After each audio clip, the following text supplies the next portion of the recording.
Treneri, koks jūsų komentaras apie rungtynės? Manau, geros, gražios rungtynės, momentų buvo į vieną, į kitą pusę, tai gana dinamiškos, tai tikrai, manau, vertinčiau neblogai.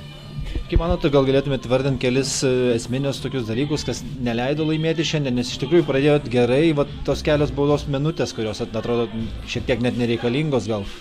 Taip, tai tas ir yra, 3 įvarčiai mažumoje, tai čia disciplina ir yra, nereikalingos minutės, tai nežinau, gal kokias vienas galima iš dalies pateisinti, tai visos nepateisinamos ir ateityje bus sunku, jeigu nebus tokios disciplinos, tai bus visose rungtynėse sunku. Ir priešininkų vartuose stovėjo Maksimas Duvė, kuris praleido savo žaidybinio laiko ir Elektrėnuose, gal buvot sutikęs, gal pasakojo, malonu čia grįžti ar ne? Manau, čia irgi jam buvo geras laikas žaisti prieš kelis metus, irgi turėjo nemažai žaidybinio laiko, tai kiek kalbam, tai prisimena geruoju. Ir dabar rungtynės šeštadienį ir sekmadienį 2 iš eilės prieš Rygą, kuri tikrai arčiau mūsų lentelėje. Ir kaip manote, kaip pasiruošti, kad ten būtų teigiamas rezultatas?